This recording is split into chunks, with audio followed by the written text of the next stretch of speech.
예배를 받기 위해서 인간을 창조했습니다. 우리 요한복음 4장 23절 우리 함께 읽을게요. 시작. 아버지께 참되게 예배하는 자들은 영과 진리로 예배할 때가 오나니 곧 이때라. 아버지께서는 자기에게 이렇게 예배하는 자들을 찾으시니라. 예, 아멘. 그리고 또 세 번째 목적, 시편 103편 22편 우리 함께 읽겠습니다. 여호와의 지으심을 받고 그가 다스리는 모든 곳에 있는 너희여 여호와를 송축하라. 내 영혼아 여호와를 송축하라. 아멘. 그 20절 21절 보면 천군이여 여호와를 송축하라고 했고 21절에는 천사여 여호와를 송축하라 이렇게 나와 있습니다. 그 다음에 22절에는 하나님이 지으심을 받은 모든 너희요, 우리 인간도 포함하는 거죠. 그래서 원래 사단은 찬양을 책임진 천사장을 했대요. 타락하기 전에. 그러니까 그만큼 하나님은 천국에서는 계속 예배 드리는 방식이 찬송하는 거예요. 천국에서는. 뭐 천국에서 무슨 메시지를 하겠습니까? 그리스도라면 그게 필요가 없는데 우리가 타락하니까 그리스도가 필요한 거지. 거기서는 계속 찬양하는 게 예배예요. 거기서는. 그래서 예배 찬송 받으시려고 인간을 창조했습니다. 그리고 본론에 들어가 보면 그 찬양을 제일 잘 누린 인물이 다윗이에요. 다윗이 어떻게 그 찬양의 모델이 됐냐 보니까 시편 42편 5절 그리고 42편 11절 똑같은 고백을 합니다. 무슨 고백을 하냐? 내 영혼아 네가 어찌하여 낙심하냐? 어찌하여 내 속에서 불안해하는가? 우리는 다윗을 잘 알고 있는 그 다윗에 대해서 잘 알고 있는 시편이 10편 23편이잖아요. 그것만 보면 다윗은 항상 24시 성령 충만한 줄 알아요. 그런데 얘기를 보면 42편만 2번 나옵니다. 그러니까 다윗도 낙심할 때가 있는 거예요. 그 상황 자체가 낙심하게 생겼잖아요. 그 상황 자체가. 그리고 불안한 거예요. 맨날 쫓겨다니는데 14년 동안이나 쫓겨다니는데 그 상황 속에서 현실을 보면 불안할 때도 있고 낙심할 때도 있는 거죠. 그런데 뭐라고 하네요? 그 속에서도 너는 하나님께 소망을 두라고 합니다. 그러면서 그가 나타나 도우심으로 말미암아 내가 여전히 찬송하리로다. 그러니까 그 찬송으로 그 낙심과 불안을 이겨내는 겁니다. 찬양을 드림으로. 그리고 43편 4절 5절도 비슷한 맥락이에요. 우리 먼저 5절 보면 5절이 또 똑같은 얘기를 합니다. 내 영혼아 네가 어찌하여 낙심하여 어찌하여 내 속에서 불안해하는가? 너는 하나님께 소망을 두라. 그가 나타나 도우심으로 말미암아 내 하나님을 여전히 찬송하리라. 그러면서 4절 보니까 그런즉 내가 하나님이 제단에 나아가. 제단에 나가는 지금 말하면 예배하는 장소를 나간단 말이에요. 교회로 나간단 말이에요. 예. 제단에 나가 나의 큰 기쁨이 하나님께 이르라. 내가 하나님께 예배 드릴 때 큰 기쁨이 내한테 임한다는 얘기예요. 큰 기쁨이. 그리고 하나님이여 나의 하나님이여 내가 수금으로 주를 찬양하리로다. 그러니까 이때 예배하는 자리로 나갈 때 큰 기쁨이 임한다고 하는데 그 예배가 지금 우리가 하는 그러니까 메시지만 듣는 예배가 아니에요. 이때는 메시지 해줄 사람도 없습니다. 왕궁인데 누가 메시지를 해줘요? 수금으로. 그러니까 지금 말하면 기타를 치면서 찬양하는 게 예배예요. 다윗한테는. 그럴 때 큰 기쁨이 임한다는 거죠. 그리고 이렇게 다윗은 모든 상황 속에서 그러니까 현실의 그 어려움 속에서나 그리고 현실로 인한 잠깐 그러니까 나약해질 때 그리고 불안할 때 찬양으로 이겨냈고 찬양으로 예배를 드리는데 그때 큰 힘을 누리고 기쁨을 누렸다는 겁니다. 그러면 다윗은 그 찬양의 원리를 잘 알았어요. 아니까 도전하지. 맛을 보니까. 그래서 이대지를 보면 우리 본문의 말씀이 이렇게 나옵니다. 그러니까 일단 여호와를 계속 그러니까 내 영이 하나님을 송축하라는 거예요. 이걸 잘 유심히 요 원리를 알아야 됩니다. 내 영혼이 찬양하는 거예요. 내가 지금 그러니까 찬양 가사를 들고 이렇게 찬양하잖아요. 그런데 그 찬양할 때 내 입술도 찬양하지만 내 영이 같이 찬양합니다. 내 영이 같이 찬양하는 거 어떻게 알 수 있냐? 보통 우리가 머리로 알아요. 찬양이 곧 기도라는 거 우리가 머리로는 알아요. 근데 우리가 글자로 된 기도문을 그냥 읽을 때는 내가 기도를 했는데, 예를 말하면 70일 기도문을 들고 읽어요. 근데 내가 읽는 중에 내가 기도하는 그 기도 제목이 무조건 이루어질 거라는 그런 확신이 잘 안 옵니다. 그냥 읽는 거예요. 그 답답할 때도 있습니다, 솔직히. 이게 특히 뜻도 모르고 기도문을 읽잖아요. 더 답답해요. 뜻도 모르고 그냥 읽으면. 근데 찬양은 새신자가 왔을 때 뜻을 모르고 찬양하는데 하나님이 그 영에 감동을 줘버립니다. 그래서 뜻도 모르고 찬양하는데 가슴에 하나님 감동을 주시는. 그래, 그 새신자들이 사실 교회를 처음에 말씀을 알아들어서 교회 오는 사람 사실 많지가 않아요. 복음을 깨달아서 이 교회에서 찬양 드리고 예배 드리고 그 분위기 때문에 그때 뭔가 마음의 평안과 안식을 얻으니까 세상에 얻을 수 없는 그걸 느끼니까 그게 좋아서 교회를 처음에는 오는 겁니다. 깨달아서 오는 거 아니고. 그 깨닫는 건 점점 뒤에 깨닫는 거고요. 그러니까 일단 찬양할 때 내 마음의 그 불안과 염려가 사라지는 것을 체험하게 되는 거예요. 그럼 왜 그러냐? 나도 모르게 나는 입술을 벌려서 찬양하는데 내 영이 하나님께 기도하니까, 여기서 계속 얘기하잖아요. 내 영혼 하나님 찬양하라고 하잖아요. 내 영혼이 하나님께 찬양하는 그 시간에 어떤 일이 일어나는가 하면 하나님의 영이 내 영에 감동을 줘버립니다. 하나님의 영이 내 영에 감동을 주기 때문에 가슴이 뜨거워나고 두려움이 사라지고 평안이 임하고 안식이 임하고, 그리고 그 힘이 임하는 동안은 정말 그리스도로 충분한 시간이 되는 거예요. 그 시간만큼이라도. 그래서 그것이 찬양할 때 일어나는 일입니다. 이게 영적 비밀이거든요. 이거 다윗이 잘 알고 있어요. 다윗이 잘 알고 있기 때문에 그 염려와 불안 속에서 여전히 여호와를 찬송하리로다 이렇게 고백을 하는 겁니다. 그래서 시편 103편 1절 보면 왜 여호와를 송축해야 되는지, 또 계속 내 영혼아 송축하라고 하는지 다윗은 잘 알고 있습니다. 그리고 내 영혼아 여호와를 송축하며 그의 모든 은택을 잊지 말지어다. 그러니까 여기서 말하는 은혜는 근원적인 은혜를 얘기하는 거죠. 현실을 봤을 때는 응답이 없거든요. 아니 골리앗까지 물려쳐 버렸는데 지금 상황은 지금 맨날 쫓겨다니고 사망의 음침한 골짜기 속을 다니고 있잖아요. 현실은. 그래서 여기서 말하는 근원적인 은혜를 잊지 말라는 거예요. 지금 다시 말하면 그때 말하면 6월절의 은혜를 잊지 말라는 거예요. 그리고 또 뭐라고 하죠? 세 번째, 그가 내 모든 죄악을 사하시며 내 모든 병을 고치시며. 이것은 그러니까 원죄 자범죄를 다 포함합니다. 그러니까 주로 다윗 같은 경우는 이때 자범죄는 크게 증거 없는데 불신앙도 죄거든요. 하나님이 함께 하시는데 그 현실 속에서 잠깐이라도 나약하고 불신앙하고 두려워하고 좀 도망치려고 하는 게 그런 것도 다 죄거든요. 행위만 죄인 게 아니고, 그러니까 그 모든 내 불신앙을 다 사해버리고 내 모든 원죄를 해결해 주시고 그걸 고백하는 겁니다. 그러면서 내 모든 병을 고치시며.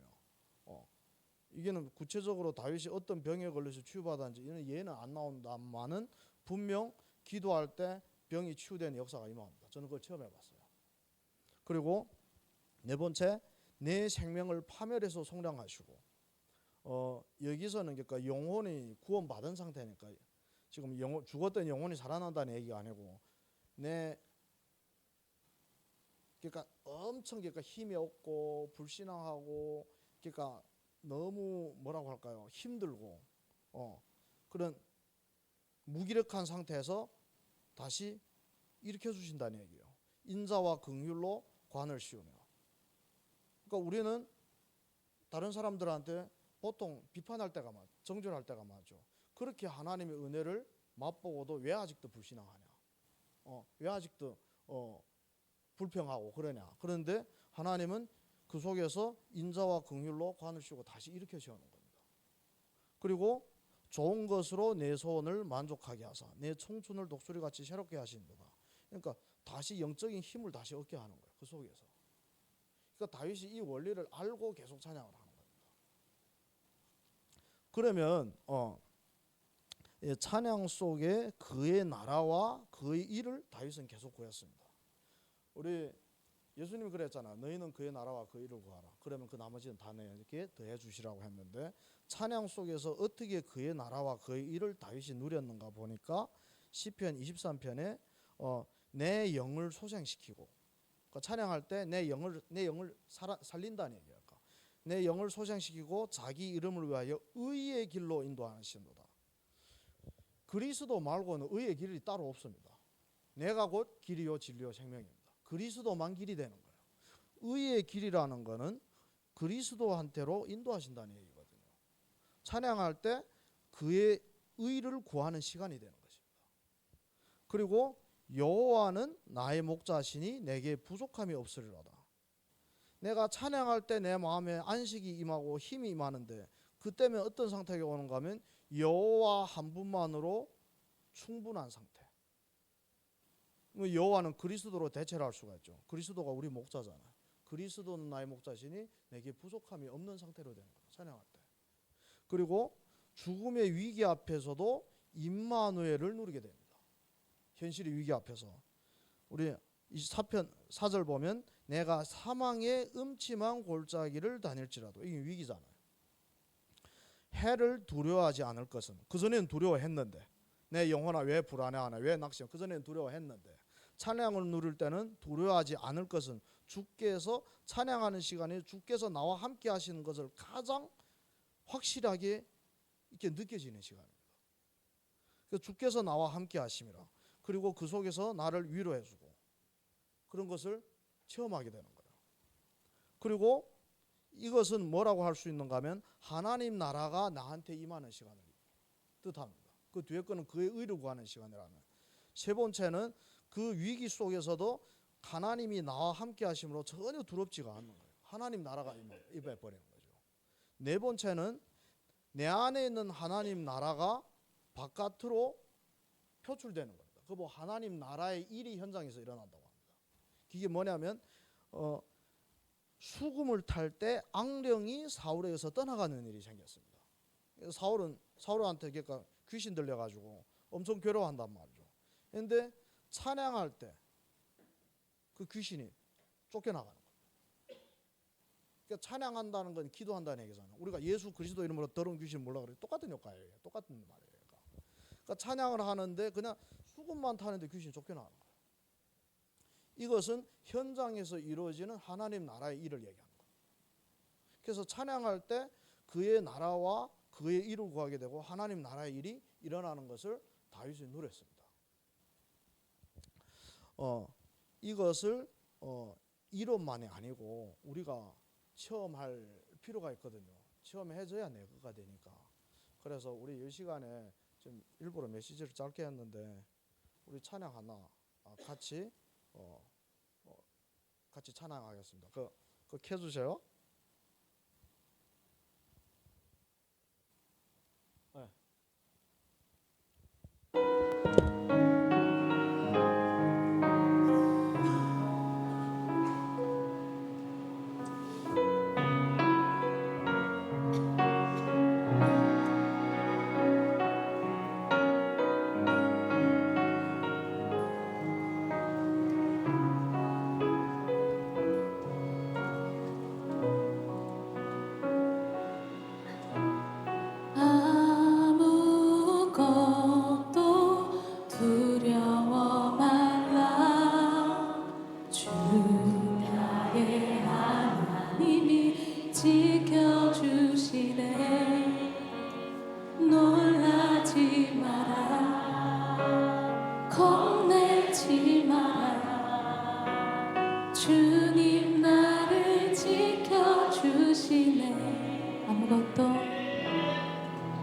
우리나라 상황이라면 이렇게 살릴 수 있는 환자를 보내는 게 굉장히 힘들었죠, 사실은.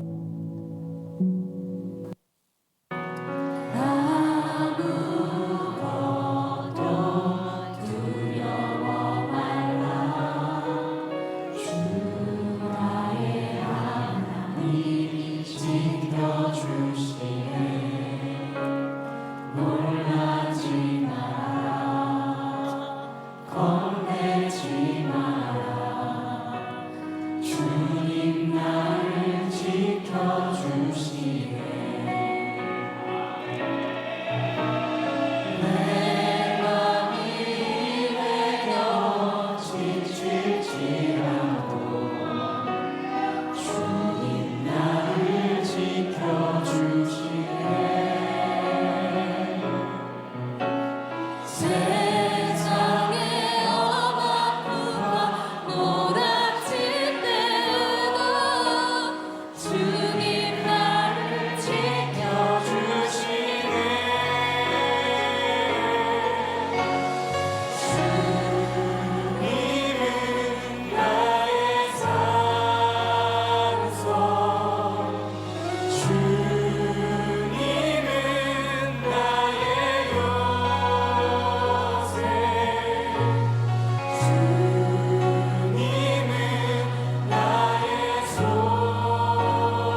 이제 내가 주께 고백하는 말 여호와는 나의 빛이요 여호와는 나의 구원이십니다. 여호와는 나의 구원이시니 내가 누구를 두려워하리요. 여호와는 생명의 피난처시니 주의 인자가 생명보다 나음으로 내 입술이 여호와를 찬양하리. 내 평생에 주를 찬양하며 주의 이름으로 내 손 들리라. 주의 인자가 생명보다 나음으로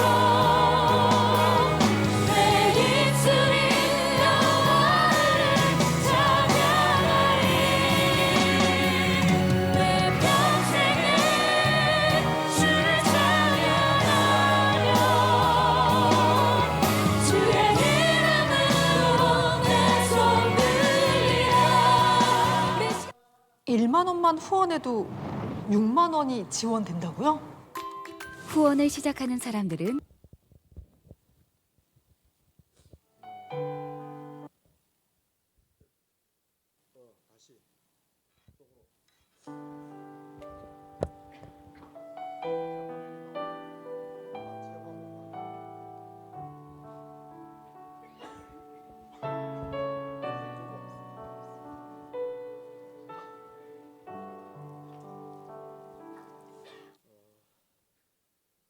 좀 찬양하니까 조금 뭐 좀 느낌이 있습니까? 예.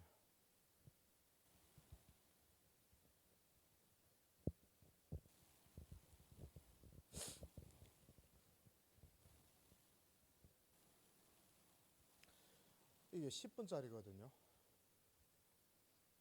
만약 기도문을 읽었으면 이런 느낌이 안 올 거예요. 그냥 기도문을 읽었으면. 찬양할 때 내 영혼이 하나님께 기도를 하는 시간입니다.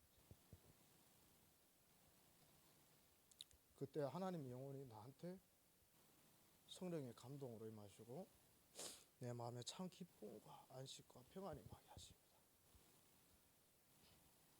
그리고 모든 두려움이 사라집니다. 10분, 20분이면 충분해요. 자주 하잖아요. 습관되면 2분만 찬양해도 바로 성령 감동 줍니다. 이게 하면 체질돼 버려요. 자꾸 하면. 그래서 그리고 또 찬양할 때 찬양하고 그냥 말로 하는 기도. 일단 시간상으로 그러니까 성령이 감동 주는 속도가 좀 차이가 나고요. 그리고 그러니까 기도도 찬양이잖아요. 기도하는 시간에 그냥 기도할 때 내 기도를 하나님이 응답해 준다는 그런 확신이 찬양할 때 더 신속하게 옵니다. 왜냐하면 일단 내 마음에 하나님이 최소한 지금 이 시간 너와 함께 하시는 게 실제로 느껴지잖아요. 근데 그냥 기도를 하면 믿음으로 이루어질 것을 믿고 해야 되는데 상태가 안 좋을 때 머리로는 내 기도가 반드시 하나님이 들으시고 응답해 주시는 것을 머리로는 아는데 내 마음에는 안 와닿습니다. 근데 찬양할 때는 바로 지금 이 시간 하나님 역사하는 게 느껴지는 거예요. 그리고 진짜 응답이 뭐냐? 내 지금 위기, 문제, 갈등이 그대로 있는데 그게 문제가 안 되는 게 진짜 응답이거든요. 문제가 해결되는 것보다도. 목사님이 중요한 말씀이었습니다. 이번에 강단에. 왜 창세기 37장, 39장 그러니까 38장을 뛰어넘어가도 자연스럽게 흐를 수 있는데 왜 거기다 38장을 집어넣었을까? 다말과 유다의 그 사건을 왜 거기다 넣었을까? 아무리 요셉이 큰 응답을 받을지라도 그것이 언약이 성취된 것하고는 비교가 안 됩니다. 언약이 성취되는 거. 하나님은 일관되게 하나님을 떠났을 때, 창세기 3장 사건이 터졌을 때 여자의 후손을 약속했죠. 그리고 그 아벨이 가인한테 죽임당했을 때 하나님이 셋을 낳게 했습니다. 아벨을 이어서 언약의 후손을 죽어도 하나님이 다시 만들어내는 거예요. 언약만은 끊기면 안 되니까. 노예됐을 때 피언약을 줬습니다. 그리스도의 피언약을 상징하는 거죠. 속국됐을 때 임마누엘, 지금 하나 그 위기 속에서 문제 속에서 하나님 나라를 누리는 방법을 알려준 겁니다. 그리고 베드로가 뜻도 모르고 주는 그리스도라고 고백했는데 하나님이 모든 영적인 축복 다 줬습니다. 성경을 주신 목적이 뭐죠? 요한복음 20장 31절. 예수가 그리스도인 것과 그를 믿음으로 말미암아 영생을 얻게 하려, 생명을 얻게 하려 합니다.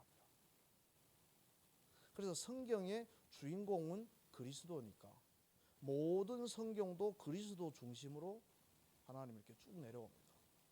그래서 우리가 어떤 위대한 선지자들이 믿음이 좋아서 응답을 받았다, 우리는 거기에 집중할 것이 아니라 그 불신앙 속에서도 이스라엘의 절대 대부분 시간은 불신앙하고 하나님을 거역했는데도 불구하고 하나님의 뜻은 반드시 이루어진다.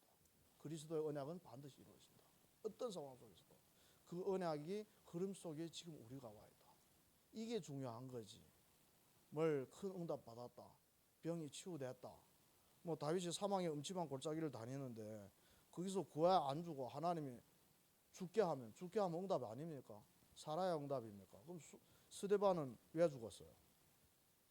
그러니까 응답의 기준이 잘 되냐 안 되냐, 내가 원하는 대로 되어지냐 안 되냐, 큰 역사가 일어나냐 안 하냐, 그게 다 우리 생각이거든요. 언약이 흘러지는 쪽으로. 그리스도 신약에서는 그리스도가 성취됐기 때문에 그 그리스도가 전달되는 쪽으로 하나님이 역사를 하잖아요. 스데반이 죽는 것도 결국에는 선교로 이어지잖아요.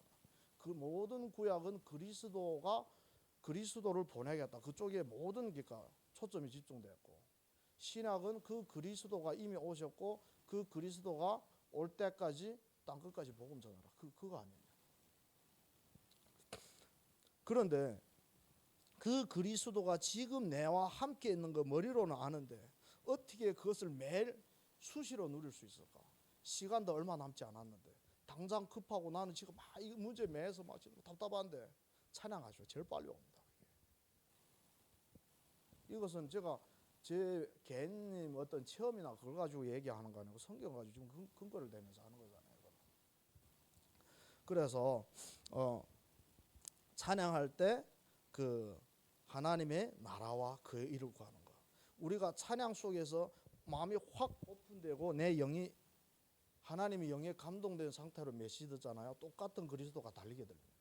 하나님이 역사하는 게 달라요. 내 마음이 깨달아지는 게 다르고, 저 찬양 우리가 곡을 빼고 가사만 부르면 또 이만큼 또 느낌 또 안 와요. 근데 찬양을 듣고 다시 가사를 다시 보잖아요. 그 가사 한 글자 한 글자가 나의 응답으로 와닿습니다. 그렇게 찬양의 능력이 있어요. 그래서 우리가 결론 부분에 매일 다윗이 누렸던 그 성령 충만, 하나님의 영에 감동된 상태를 체험하는 것이 우리 미션입니다. 그래서 찬양에도 있잖아, 하나님의 영에 감동된 사람. 찬양할 때 하나님의 영에 우리가 감동돼요. 그리고 찬양으로 위에서 내리는 참 안식과 평안과 영적인 힘을 얻는 체험을 이것도 도전해야 됩니다. 결국에는 다 따라서 같이 와요. 찬양할 때 이걸 몰라도 같이 다 따라와요. 세 번째, 찬양할 때 하나님의 사랑이 나한테 임재하는 것이 누려집니다. 하나님이 얼마나 나를 사랑하고 있는지. 그러니까 내가 불신앙할수록 내가 보기에도 나는 진짜 도저히 구제불능인 나한테도 다른 사람이었으면 이렇게 반복적으로 이렇게 반복하고 잘 치유가 안 되고 나 중심으로 살아가는 나한테 사람들은 다 실망하고 이 사람을 떠나가는데 하나님은 끝까지 그 속에서도 나한테 사랑으로 함께 하시는 그것이 누려진다면 모든 연려와 두려움을 내쫓을 수가 있습니다. 성경 구절이 있어요. 우리 밑에 같이 읽을게요. 시작.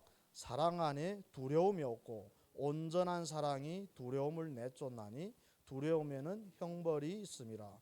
두려워한 자는 사랑 안에서 온전히 이루지 못하였느니라. 네. 진짜 우리 인간도 그렇잖아요. 아무리 어려운 환경 속에서도 아무리 어려운 지금 죽음의 위기 앞에서도 진짜 내가 제일 사랑하는 사람이 죽을 때 나와 함께 죽을 수 있다면 그 두려움이 문제가 안 돼요. 인간도 그렇습니다. 그런데 하나님의 사랑이 인간의 사랑을 훨씬 초월한 하나님의 사랑이 나한테 임해버린다. 그러면 내 지금 그 전에 모든 두려움과 불신을 싹 다 사라져버립니다. 근데 내가 두려워한다. 그 두려워한다는 거는 내가 온전하게 하나님의 사랑을 누리지를 못하는 거예요. 체험도 못 해본 거예요. 그거는. 그러면 중요한 거는 도전하는 것도 중요하겠지만 도전하면 분명 이거 체험하게 될 거란 말이에요. 그거 100% 체험하게 됩니다. 누구나 예외 없이 누구나 다 체험하게 될 거예요. 도전한다면 지속이 더 중요합니다. 왜냐하면 우리 안에는 먼저 사단의 망대가 너무 든든하게 이미 진을 치고 있어요. 창세기 3장 1장 11장. 그렇기 때문에 그리고 우리가 한 주 동안에 영적인 힘을 평상시에 누리지 못한다면 고작 주일 예배 그것도 1, 2부 수요 금요 다 드린다고 해도 일주일에 하나님 앞에서 말씀 듣는 시간은 2시간도 되나마나 합니다. 그러면 하루 24시간 일주일 동안 하면 얼마죠?